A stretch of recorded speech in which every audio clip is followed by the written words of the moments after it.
Welcome to Tea Time with Shaylee and Amber, the podcast where we talk about all the shit that your horse wants you to know and what you can do about it. Amber is a horse trainer and a personal results coach, certified in Theta and Semitic breathwork. Shaylee is an animal communicator who also teaches communication. Both knowledge seekers with the intention of sharing that knowledge and hoping that we can encourage the listeners to do the same. Everybody, we are so sorry to... Just kidding. No, we aren't. And you shouldn't be either. Join us for a conversation about guilt, parasites, I'm sorries, the depth of what horses feel in their bodies, and so many other twists and turns. This one is a long one, and we are not sorry about it. If you have any desire to dive a little deeper with Shaylee and I, please look at the info about our membership. We will put that in the show notes. All right, let's go. Hello and welcome back to the pod. If you missed our last pod, we talked to Kelly once. She was actually our very first guest, and she is the goddess of grief. And we talked about grief and healthy ways to grieve. And honestly, it was a long time ago, so I can't remember exactly what was in it. But I remember coming off of that pod feeling we felt good about it. So there's a lot of good things in there. We got good feedback. Yeah, we got good feedback from that one. So hopefully you guys liked it. If you haven't heard it and it feels like something that you need to hear, then maybe go check it out. Today we kind of had a little general idea of what we were going to talk about. And then right before Amber and I got on the pod, I had to deworm one of my horses because he was talking about parasites. And then Amber was deworming her horses because they were talking about parasites. So yeah, we're actually going to start talking about that instead, and we'll see where the pod goes.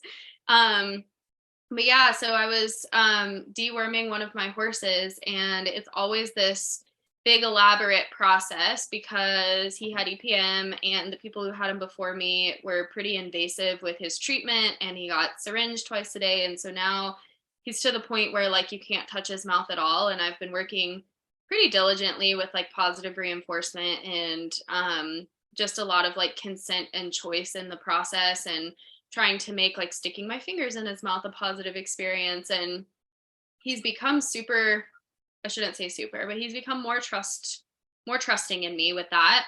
And so today I had to deworm him, and he was doing so good. He was like targeting the syringe. I told Amber, I was like, give me 10 minutes before the pod. And then I was like, wait, do I need more than 10 minutes? No, let's just put it out in the universe and it's going to be like a 10-minute thing. Because it used to be like a couple of days that I would just work on this with him. So he's targeting the syringe, he's doing great. And then I got the syringe into his mouth. And as soon as I usually do like 3 like clean loops with my training. And as soon as I went to put my thumb on the syringe, my energy changed. I could feel my whole body tense up. I was like, I'm sorry. And as soon as I did that, he literally was like, oh, hell no. And I was telling Amber right before this, like, he's like, don't plunge I'm sorry into my mouth. That is disgusting. Like, what do you mean I'm sorry? Get your like weird energy out of here. And I felt that like so strongly from his energy. And I was like, you know what? You are so freaking right. So I like took a second to like ground myself, and I was like, okay, animals really resonate with color. So like I filled this syringe up with like pink light, and I was like, I'm not sorry about this, because the only reason why I'm giving it to you is I know that this is going to help you. I know that you need it. You've expressed that you need it. And so I put that energy behind it. And I was like, you're right. There's nothing to be sorry for. Like, otherwise I wouldn't be doing this to you. As soon as I did that, popped the syringe in his mouth, he was totally fine. Then I found my sorry ass feeling sorry again when he was like chomping his teeth and like being upset about it. And I was like, oh God, he hates it. Like, it's so bad. And then I had to literally like physically give myself a little cheek tap, a little slap, and tell myself that it was fine and that I hate fluoride at the dentist, but I survive, and it goes out of my mouth after a while, and I do kind of hate it, but it's fine. And so I went to throw the syringe away, and I come back thinking that he's like going to be out in the paddock just like sulking. And he was right there. I sent Amber a picture of his face. I was like petting him, and I was like, he still loves me. But it got us on the topic of like, I'm sorry energy. And that might end up being, kind of what we talk about today, because there's so many things that we come into as humans where we're like, oh, I'm sorry, but this is necessary. And is it really necessary to bring in the I'm sorry energy? And if we truly feel that it is, then why are we doing it in the first place? So good. Yeah, it's so funny because like we didn't really talk about this, but Smarty is one of the horses I needed to worm, and he's the one when he was little, he used to live just in a pasture with brood mares, and he had some type of trauma where he knocked out his baby teeth at like a very young age. So halter breaking him was hard because you'd have to put the halter over his nose. Like sometimes if you have like sneaky energy and you touch his, like he's flinches like violently, like he's, you're saying your guy is like huge, like he's super tiny, but he's like fast and kind of sporadic. And so when you go to do it, it's like you just have to like put your hand on the side of his face. You just have to be fully committed, because if you halfway, he's like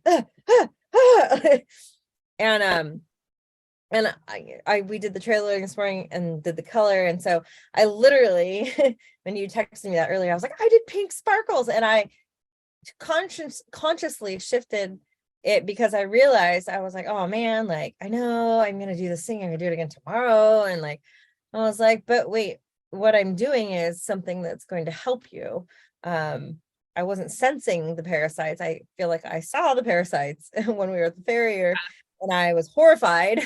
And so I was like, ew, we have to get them out, and so all of that energy swirling around was like, so I made sure that when I did it today, because I had to do it yesterday and today I'm doing a power pack, I was like casual about it, because I still have that story that I tell. He's weird about his mouth. And while in the physical world, there are many situations that come up where that could be a reinforced for me because I witness it. I don't need to go in telling the story, right? So I consciously was like, you know what? Like, this is going to be so good for you. And I imagined pink sparkles going down all the way down his esophagus into his like intestines, and like lovingly picking up all the parasites and like sending them on their way. And so when you were like pink, I was like, I did pink too. It's so funny. We're such weirdos. We are such weirdos, but I feel like this pod is going to be like Shaylee and Amber's odd questions about the world, because we were talking about how like parasites, when you think about it, like they have their own little minds. And do parasites have nervous systems? They have to, right? Like they move around. They at least, at the very least, are energy, and they can be energy in flow or energy in discord. And they I just feel like killing them creates a certain energy within the body. So as much as we can support that energetically is beneficial. And also like just knowing that there is a level. Here's like my weird thought is like there's always going to be a level of parasites like in their bodies year round and in our bodies. So we literally have like parasite. Well, that's like what digests food too, like the bacteria, which are energy. And then when the bacteria get all pissed off, they cause a slew of discord within the body. And it's so crazy to think of all these little beings in there like getting unbalanced, and how that potentially like affects us and affects our horses. Like it's got to play a huge role. Yeah. Yeah. And it's so interesting because that was the piece that I even started thinking about. It was, I know that there was a time when I was having a lot of autoimmune issues, and I think we sort of talked about, oh, it's not out yet, on our Michelle podcast, when I was really sick and couldn't figure out what it was, and it was like a mix of a lot of different things, and the doctors really wanted to do a bunch of invasive stuff, and after all these tests they couldn't figure out what's wrong with me. They said it and what happened was I did the bioscan, cyber scan, and she said, well, there's XYZ out of balance, but also you have a parasite. And it was from me being in South Africa. And the way that it made me feel was crazy. Like I was exhausted. I was like, I had anxiety. I was like all over the place. And so there's multiple things, multiple layers to the story. But the main one is that my gelding, before I saw what I saw, has just been so like ungrounded and so anxious, and he's really sensitive anyways, but he's been like extra. And then I started thinking, like, why would it be any different than it is for humans who experience these certain symptoms within themselves? That why would it be different with horses? But that's not anything anyone ever talks about. Like maybe they have a heavy parasite load. It's only if, oh, their coat is dull, or, maybe they're skinny, or maybe they're, you know what I mean? It's like, well, overly anxious stuff can come up, and they're totally imbalanced and ungrounded. And so I was like, I had thought about that before, and then I think I talked to you, but then I think I saw, and I was like, anyways, we're definitely worming it when I get home. but that was a piece that I was like, I feel like that's not something that people talk about in like horse world, you know what I mean? Human world for sure, but not horse world. Yeah, I just feel like when the little parasitic energy, and you got to think about like how parasites are more active on the full moon, and like they are, like, it is scientifically proven that they are more active like with the lunar cycle. And so we have parasites in our body like that, that's going to be a thing. Like if they're more active, our horses are more anxious or whatever, like that is something to take into consideration. And we're not saying to go pouring a bunch of chemicals into your horses all the time. Like that's not a thing, but just something to like be aware of. And I just feel like horses, like they're so much more sensitive than people give them credit for. And while we're on the subject of him, we should talk about our theory with him feeling the water table through his feet, because Amber was on a trail ride recently and her horse wouldn't go in the water. And like she sent me a video and it was like 2 inches of like crystal clear water and she was hanging out in it. And he was like, no, I'm not go, like he was literally splay legged. Like if I she know. pulled him, he was not going anywhere. And I had this thought because she was like, well, sometimes he gets weird about going over trees too. And immediately I felt like I like connected to his energy when we were talking about that. And he was like, well, I can feel the bugs in the trees and I can feel the water underground. And Amber and I were both like, holy shit, like what if he's just talking to the forest? And you're like thinking you're on a trail ride and he's just talking to the forest. But that is a thing. Like I've been looking at elephants and like watching all these like Nat Geo things lately, and how like whales will like point their noses to the ground and use coral reef to expand their voices over thousands of miles. And elephants lay their trunks on the ground and they have like these little sensors in their feet. So they like make all these little grumbles with their trunk laying on the ground. And then elephants from miles away can feel those little grumbles and understand like who, like which family they're from. And I'm like, okay, yeah, horses' feet, like there's no way that we know, like they have got to feel more than we like believe that they do, especially a horse like him. I feel, don't you feel like that's multifaceted? Because we have him who you are constantly trying to bring to a state of awareness, and different parts and pieces of his body, you're doing the work, you're doing the self-awareness work. I do feel like there's an element of like a horse not feeling their feet at all or being so disconnected and disassociated, and then that's a whole nother thing. But yeah. Yeah. So for him, I feel like every trail ride we've ever been on, it's like, it's not even going over trees. It's like if a tree has fallen, he like stops and is like, and so it's kind of like the running joke, like, oh, that tree's down, because it'll be miles away. And so on this particular day, like we know that we had a ton of storms in California. We went into the forest totally unknowing what the sitch was. And there was fallen trees everywhere. So it was like very intense for him. Also, this was his first trail ride barefoot.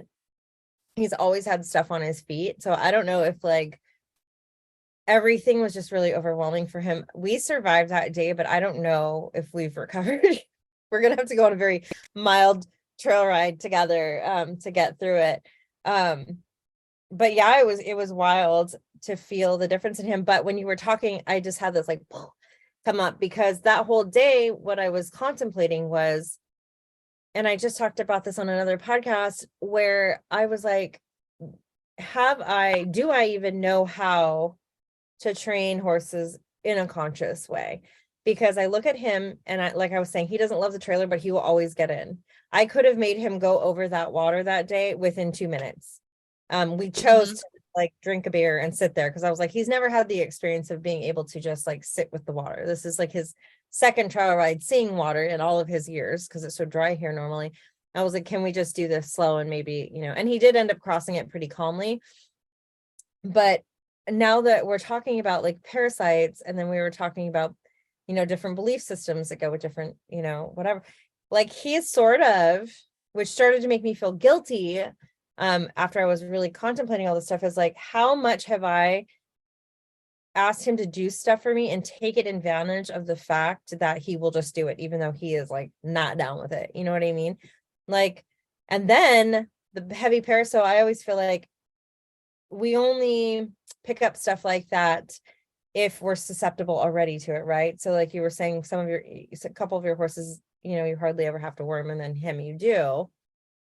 It started making me think, oh, well, if the belief systems that are aligned with parasites is having people take advantage of you, not having strong boundaries, having others take from you, because that's what parasites do, right? They're feeding off of you, they're taking energy from you.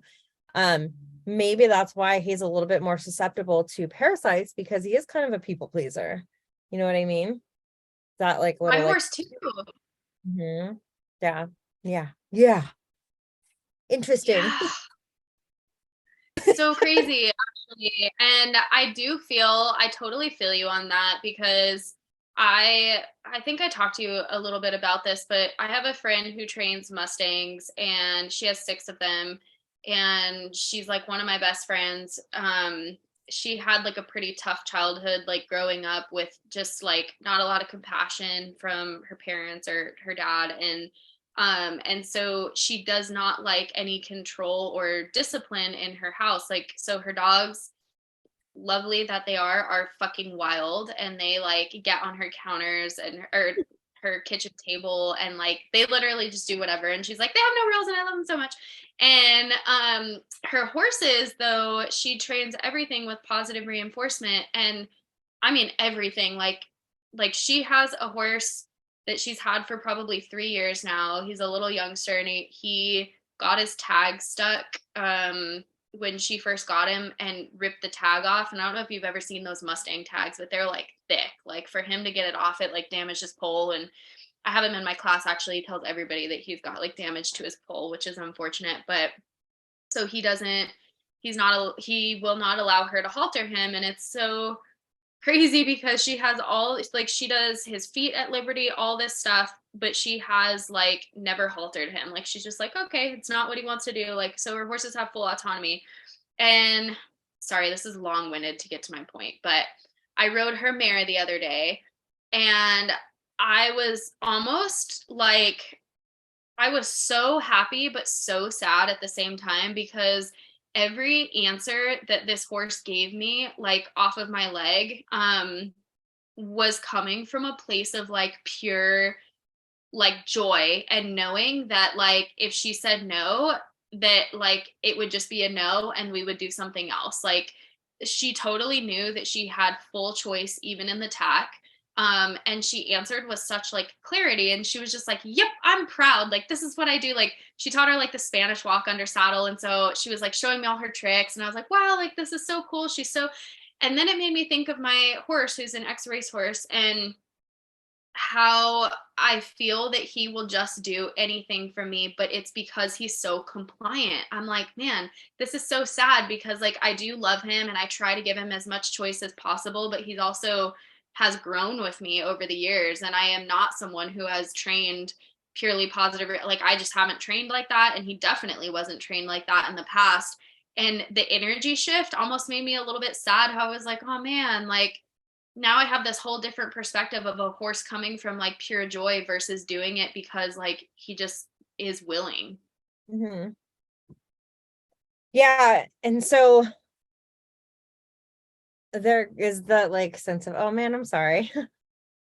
back I to, know. back to that. I'm sorry. I was like, oh, I can feel it. I can feel it. I can feel it. I know. I was like, oh, sorry. Same. We had a working equitation trainer who's a friend of mine come and do a clinic with some of the boarders, and my horse, I was like, I haven't ridden him very much lately, but I was like, it's cool, like we're just gonna go have fun, it's our property, like how could we not do this clinic? She brought all her like fun, gates and like bridges and all this fun stuff, and so I was like, ooh, fun, right? And while he is totally out of shape, he's a little, because everything was happening. When I got him in there, and we, there were a couple things where I was like, like the pole, and the ring and the holding the big pole. I was like, how can we break this down smaller for him? Because I know this will be something that will be kind of hard for him. And so she's like, oh, and we did that, and he was great. But at the very end of it, something that she said to me that stuck with me, and this was before the trail ride. That was actually the first day where he had like a slight like meltdown. It wouldn't let me catch him in my own round pen to get on. So I had to listen to the intro for the clinic from the round pen. So she faced towards me to accommodate me. Hi, I'm the trainer. Like, I can't catch my horse. It's cool. This is what we do. It's fine. He'll be fine.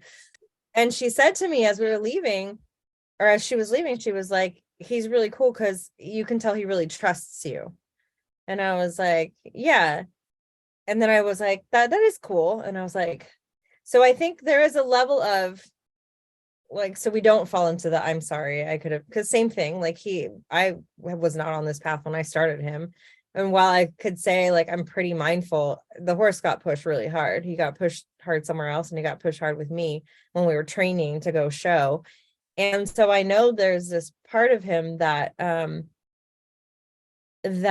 is doing it because he at some point maybe he was like forced to, you know what I mean? He got tied around. He didn't have a choice. He got pushed, but he always fought back really hard. So I think he didn't shut down, but there's this interesting space in between, like acting out and saying hard no and shutting down. And I think that's, it's like, I don't really want to do this. I don't really want to do this, but I'll do it because you're asking me to, which goes back to like, maybe that's the parasite thing. But I don't know what the point of that story was, other than I feel like he is like, they are doing the stuff that we're asking them to do because there is still a level of trust. It's not like they're doing it because they're scared. You know what I mean? It's not like they're doing it, right? So while yes, they chose us to go on this journey, we don't have to feel sorry for it, but I mean, we're humans, so it happens. Yeah.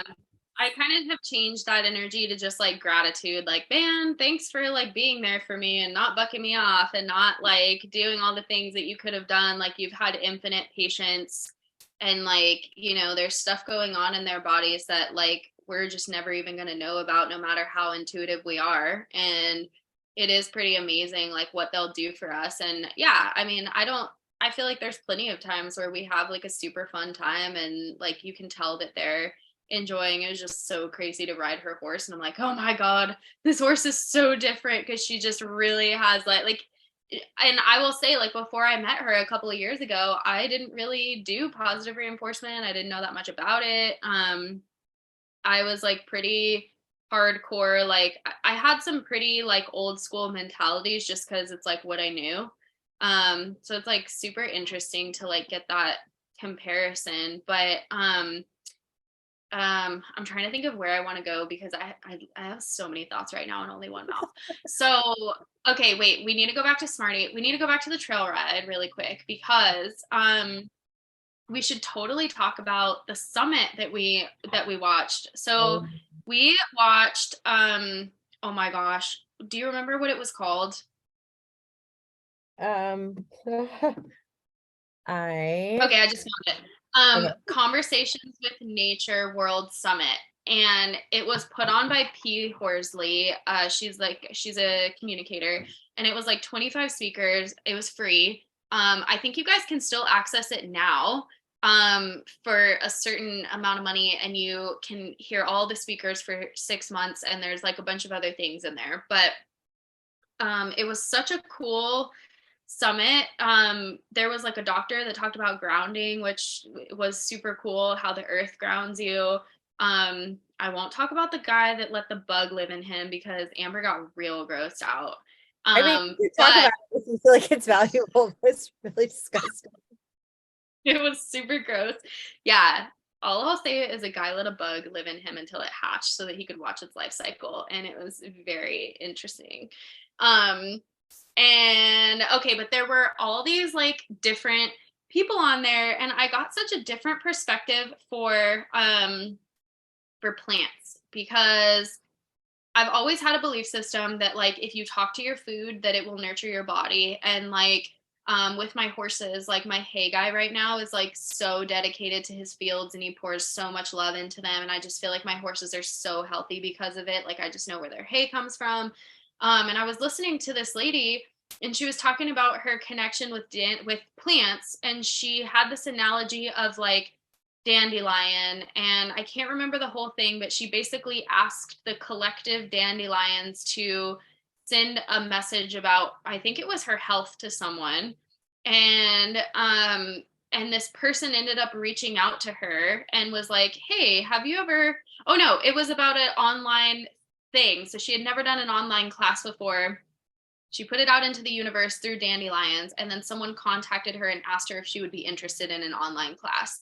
And I thought it was so cool to like think of plants around us communicating just like animals and sending those messages, and also keeping in mind that like these plants and trees and everything have um I mean, they're energy, and if we're all energy, they are totally connected with us and like feeling the, well, I shouldn't say feeling the things that we feel, but do you remember like any perspectives from like the plant? Did you watch any of the plant ones?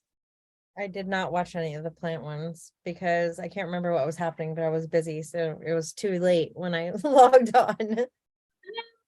Yeah, the plant ones were so interesting how like people, I know I texted you about that one where she was like, "Yeah, when I was young, people were building a tree fort and they cut down this tree and I could just feel the tree screaming."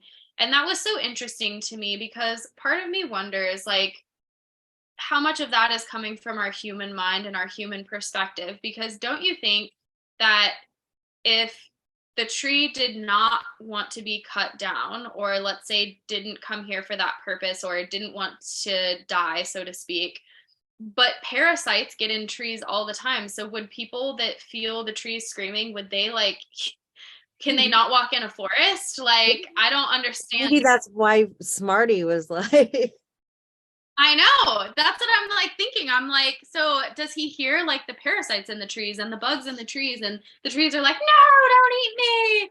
I don't know. And like I swear I'm not trying to like make fun of this stuff, but I'm just trying to get like an understanding of like where does it come from? Like I don't think I have ever, I guess my perspective on it is I have always felt like the earth and the world is like so abundant, and plants are so abundant, and I just feel like they come from a place of ease. Like they can grow through cracks in the cement, and they can like literally a seed can just fly off of them and it can grow, and you can mow it down and it'll continue growing. And I just feel like there's so much abundance and so much like ebb and flow within nature. And it's interesting to me when people bring like pain or suffering into it from a plant perspective, because I'm like, are you sure?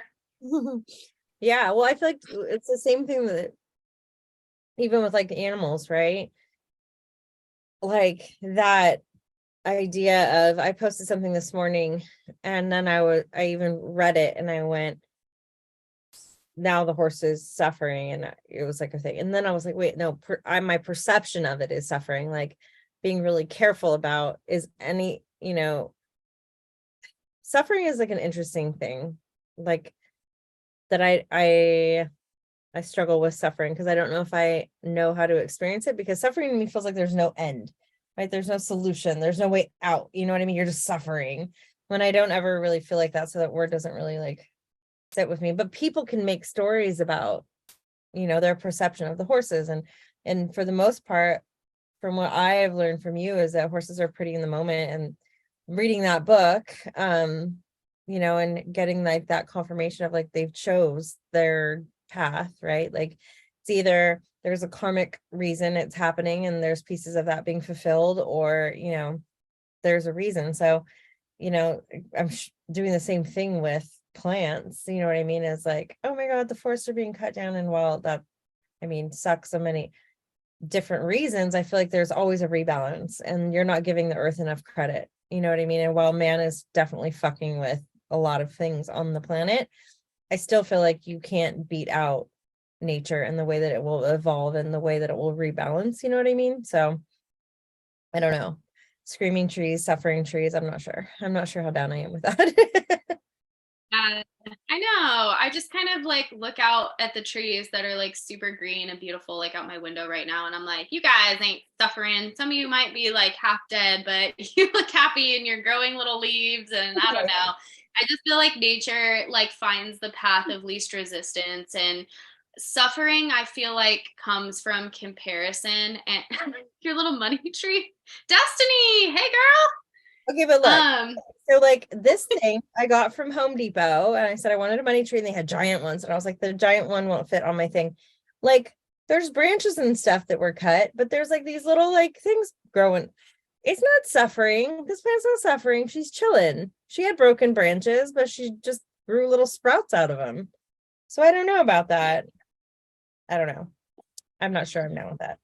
That's my story. I'm sticking to it. Like, it's still alive, healthy. That's a healthy. Yeah, she's healthy. I kind of feel, looks like she needs some more water actually. She looks very light in your hand.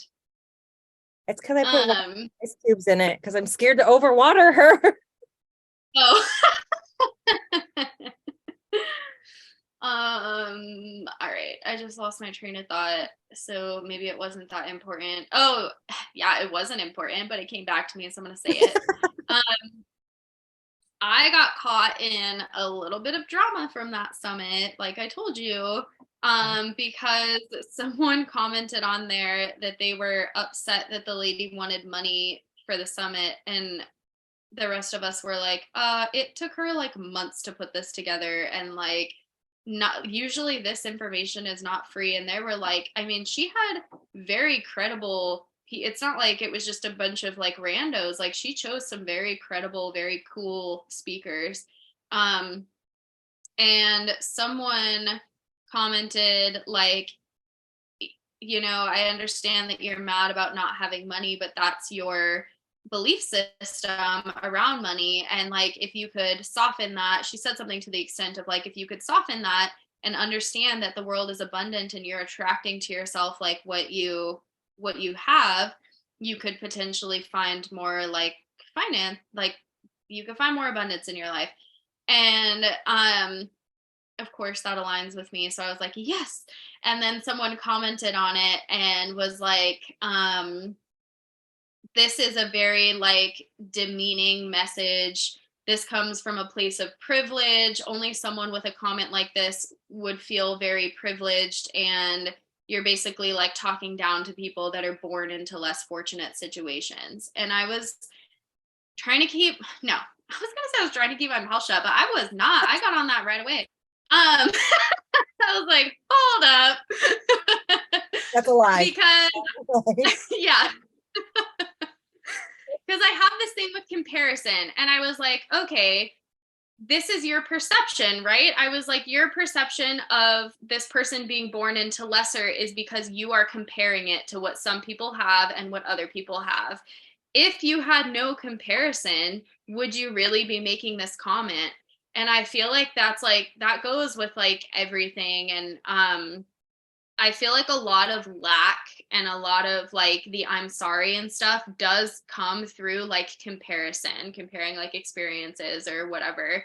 And I just found it so interesting because there were like a lot of people on that thread. And that's all I said, by the way. I didn't really delve into anymore. But I totally was like, what the heck? Like, who are you to say that this is coming from a place of privilege? This is just like you comparing. I feel like there are people, I've read stories like, who's the person that passed away that had the Hay House and she wrote a bunch of books? Is it like Susan Hay or some, she's like a gratitude law of attraction speaker, really in tight with Abraham Hicks. I don't I know. want to say her name is like Louise Hay or something Hay. Okay. I have this gratitude book of hers that I've read like 10 times, and so you would think I would know her name. But she has stories in there about how people from different stages of life, different scenarios. This little girl who was living in a bus, and she brought one of her teachers there one day, and she was like, I really want to show you my wall, it's amazing. And she painted out this picture of this bus where the parents lived on the first floor, and then she had a little plywood area, and she's like, you have to check it out. And so she got like this tapestry on her wall, and she was so excited about it. And the guy was like, wow, I can't believe you live in a bus, this is so sad. And she's like, do you not see my wall? It's beautiful, it's amazing. And she has all these like real life stories of like people from their perspective. Like, it's so funny how we can like judge someone from the outside looking in, and like what we believe to be like good for someone or a good quality of life, good living, whatever. Meanwhile, it's just because we're comparing it to what we have potentially. And this is kind of a squirrel. I don't know why I went off on this tangent, but I feel like it just does kind of tie into, does it even tie into what we're talking about? I don't know. I feel like yes, because even when we were talking about, you were talking about riding your friend's Mustang and then comparing it to your horse and going, oh man, like, you know, but like he doesn't know any different. He didn't get taken from, right? Like, and my horse either. They didn't like come from a person like your friend and then get into our hands. You know what I mean? Like, their experiences are experiences, but they're not sitting in their pasture like, I wish I could go back and, live with so and so or have that as my trainer. That's us, right? And like destroying like the fact that, oh, it's kind of cool that if our horses are worried, they trust us enough to do the things even if they don't want to. And while we could say we could be better, or I'm speaking for myself, I could be better about slowing down certain things or, to make that easier for him. I'm not comparing myself to that person because it's just not the way the cookies crumbled for me. So I think it does go together for sure. Sweet. So how long is this pod? Are people going to get tired of listening to us? Because I feel like we should just briefly touch on your placebo theory. Because I'm thinking about like the guy with the water that I was telling you. Okay, so do you want to go first, or do you want me to tell this story and then you'll talk about why you have this placebo theory? Why do I have it? Yeah, I'll chat about it. So my thing that I'm still trying to figure out where I'm at with things is like a real obsession with belief systems right now, right? Like just because I'm working with my teacher so much, and theta is really, I talked to Denise, my astrologist friend, who was talking about, well, people that are super intuitive, that, are born and they just know that they're really connected, and what is all of these different modalities, theta or Reiki or whatever. And it's just a way to give structure to something that us as intuitive people can have to sort of feel like, right? So it's all the same thing though. They have different names. It's energy work, it's whatever. But you have these little structures. And so theta is really built out around finding the like core belief systems that are creating your reality and then shifting those. And so for me, this could be a whole nother episode with the responsibility and the control. So we'll have to save that for next time. So I don't want to go too far into the woods. But for me, it was like, okay, what are my belief systems, and really looking at those and how do they manifest? And then I started to think about, well, I know that my teacher has made huge shifts for people over a Zoom call, like doing energy work. And there's so many people that do remote healings. And then I'm, then looking at like people that I know that are friends that are body workers. And so my question to my teacher was, well, wait a minute, like, so why, if we can do remote healings, why are we even touching anything? Why wouldn't we just, you're healed, And so it was all around, well, do you believe that to be true? If you have a strong core belief throughout your entire body that remote healings are a thing, you've witnessed it, you've been validated, you don't question it, then it is. And so it is. But if your core belief is, my hands touching this horse with this certain intention in this way, like you can make shifts. And I'm not talking about like manual, like cracking and you know what I mean? Like people that touch the horse and then all of a sudden you hear alignment happening within the body, which is crazy because I've seen that happen. And so just circling back to because you believe it. And then my brain went, is everything a placebo? Like, is anything really so black and white in our life that this is the only way? Because you see a lot of people that are deeply rooted in this is the way because this is science or this is proven. And it's like now it is, but in 10, 20, 50, 100 years, is it so black and white? And so trying to not close off, right, to these different opportunities to see things like from a very open-minded perspective. I'm still totally working on it. But yeah, so that was like my like spark of like, wait a minute, like is anything real? And I'm not on drugs when I came up with that. like I listen to us talk and I'm like, people always just think we sit around and do like drugs all the time and come up with these like ridiculous like things. I'm like, no, this is straight sober in the middle of 3 o'clock on a Wednesday afternoon. This is the thought that pops into my head. These are our doo-doo downloads when we're cleaning stalls. Yeah, I can back that 100%. And actually, one of my very first like experiences with energy work. So I read The Reconnection by Dr. Eric Pearl. And it's weird that I read it a long time ago, so I can't believe that totally popped remember into my head. But he does like it's funny because I remember the book name and his but I can't get past the fact that he said that he has to like imprint the energy into you in order for you to be successful. And so I didn't like it after that. But what he said before that, because I was like, what? You're not Jesus. Like you're not going to be imprinting your energy. And then that's the only reason. But he talked about his process and how he could hold an energy ball in his hand and how it would feel like a magnet. He could pull it, he could push it, he could do all these things with it. And when I read that, for some reason, I was like, oh, I can do that. I know I can do that. And so I started playing around with it. And at first, I couldn't feel it. Now I practiced for like a while on it. And now I can literally pick my hands up like this and immediately feel the energy. I can feel the ball. I can stretch it this way. I can pull it apart. I can. And so I like playing with that because, and I tell like my students in my classes too, like I always wash my hands before sessions. And I'm like, I know that that sounds weird because I'm doing them over the phone, but energy flows to us and through us all the time. And like, regardless of if your hands are touching an animal, like I have a very strong belief that energy is flowing through my hands regardless. Like they get hot when I'm talking to animals. And so I was playing around with that same friend's Mustang one day, the one that can't be haltered. And I was playing with the energy ball. And so he can't really even be touched. Like he does not like physical touch. He's like, you could pet him and scratch him and stuff, but you would never be able to like lay your hands on him.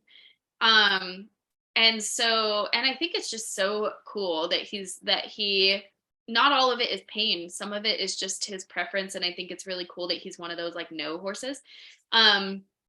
But so I was like playing around with energy work and I got to his left hock and I was like, oh my gosh, I can feel the energy. It's like stuck here. And I was like telling my friend, this is so cool. I can feel it. And so I like moved. I was like, I'm just going to see if I could push the energy through the foot. And I did that. And I was like, I think I felt it move. And I looked up and he like kicked out his hind leg and like stretched the hock and then walked off. And I was like, okay, you can move energy in the body. I believe it. It's a thing. I don't know how or why, but like I like had the intention. I felt, and it wasn't like I was going into his body because that's another thing that I feel about healing. And I feel like you can't go to a body part and look at it and be like, I'm going to move you and manipulate you. I mean, you can force it through your hands, but I just feel like the body will take what it needs. And so I wasn't really focusing on a specific spot. I just ended up getting to that spot. And I was like, oh, here's stuckness. And I wasn't trying to force it. I was just like, oh, what would happen if I moved it up into his body? What would happen if I moved it this way? And then it moved and he karate chopped his leg. And we were both like, oh my God, it's so cool. So I'm a believer And the story that I wanted to tell was this guy that went to South Africa. Why are all the parasites and stuff happening in South Africa? Oh no, that's interesting. I know. And actually, that brings me to my next question because I'm from New Mexico, and New Mexico has such a weird energy. If you talk to anybody who has left New Mexico, they're like, there's a dark energy there. Like that town is like, so Albuquerque, which is like the main town, is so violent for no reason. Like there's so much violence there. It's crazy. And I'm like, what is there?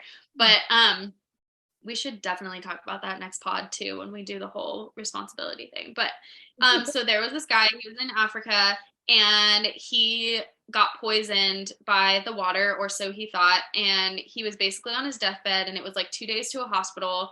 And the people there were like, well, you're dying, so we're going to take you to our shaman. And he's like, but I'm a scientist, what's a shaman? Like he didn't believe it at all. This is a story from the summit, by the way. um and so they take him to the shaman, and the shaman kind of taps into his energy and is like, okay, like you have a belief system about water. And he's like, yeah, I don't understand. Like, I'm from a foreign country. You guys might be immune to this water and know that it has parasites and all these things in it, but you're drinking it and healthy. I'm not from here. And so I'm drinking this water. I got poisoned and it's killing me. And the guy said, the fact that you believe that it's poisoning you is what's killing you. It's not the water. And he like took him on this little inner journey about like his belief systems, and then healed him within a couple of days, and he was totally fine. Didn't take any meds, didn't I think they I can't remember if they made him drink some of that nasty water. I think they made him drink some of that water like before he did his little quest. And they totally did kind of what you're talking about, like changed his belief systems, and it pulled him out of it. And that's like back to that placebo thing where like our energy is everything, because down to our smallest little cells, that like they all have energy. So if we that's what's so cool about our conscious mind too, is like the ability to change the conscious mind and shift the entire energetics within our body. But then you think about the plants too, and how like we were just clearing our woods, and we were having to cut barbed wire like out of the trees. um and it's so crazy how like even the plants, like they have this internal knowing that there's something foreign on them, and they just grow over it. They're just like, okay, we're just gonna absorb this now, like this is what it is. So kind of crazy. Yeah. Yeah. My very first introduction to energy work was in like 2018 when I went to an event. It was like where we walked on fire, and which is crazy all in itself that I walked on fire, and they are fucking hot coals, and it is not a short strip of hot coals for any of those people Yeah, out my there. mom did that. It's probably cooled off, and I'm like, no, it's very hot. Where they have this guy Master Co come out, and he I don't know if there's like a name for the modality that he does, but after he had us do that, where he had everyone like feel in, like, where is it, where does it end, the energy ball. And then he had us do this, and he was thrown, like you could feel everything. It was just like such a trip, because I had never experienced anything like that before. And so I went to do a training because he came to our area. I watched that man move people's bodies. Their backs were turned. These were people that we were doing it on each other. So if someone didn't clear somebody fully, they would feel sick. And so he'd be like, okay, come up here, let me like finish. And it was just like the craziest thing to watch people's bodies move. And he was like 5 feet away working on them, very specific, like, and you throw it into the salt water, and like, you know, and it was just like so crazy. And I watched it with my own eyes, and so I'm still very like, that's not a thing. But like, how many times have I experienced something like that? How many times have I seen it with my own eyes? How many times have I had Rochelle, my teacher, shift belief systems in me, find them, and then shift them? And then I'm like, I don't know about that. And then like a week later, I'm like, oh gosh, like that's totally different for me. It's like I might be the number one skeptic human, but not at the same time. I'm very confusing as a person in general, but all I'm saying is we're on the path, on the journey. It's so crazy. I know. I think we're all kind of like that, like just wanting to have that tangible like you want to see it and touch it and like know that it's like a thing, have that tangible evidence. But it's kind of funny because you did see it and you're I know. still not. I know. I might actually, you know what is Rochelle did do a session with me and Rocco. And we found huge things in me around responsibility that she said were his, and I was like, that's mine. And so I want to see if I can get that recording from her, A, but B, maybe I'll do a session with her around this, and I'll record it, and then maybe I'll share it so people can kind of like see the process. She's so good. It's so good. It's all so good. Maybe you'll just put that in the membership, in our membership. Yeah. Like keep the Well, good stored away for our members.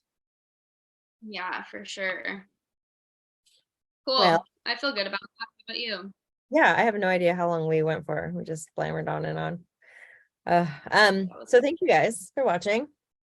Um, I feel like there needs to be like a little challenge with this episode. Like maybe like identify where your I'm sorry's are in your day-to-day life. I feel like a lot of people throw that shit around. Oh my gosh, I'm so sorry. I'm sorry. But are you really sorry, or are you just saying that and injecting the I'm sorry's into your experiences with people and your relationships and is it a boundary that you need to actually like hard set, or are you just like throwing it around? And then maybe share it with us. I've got a lot of I'm sorry's. Not anymore. I think that's one thing that I have actually really like gotten stable in. But Not me. I'm gonna have to do that challenge, and it's gonna be real like eye-opening for me. yeah. Yeah, I feel like in our next episode, and I'm not promising this, but I do feel like we need to talk about our core beliefs that we're sort of experiencing and identifying through just doing life. Mine is really like responsibility, and Shaylee was saying hers is very much like control, and how that like affects the things that you do in the relationships that you have and how your life goes on.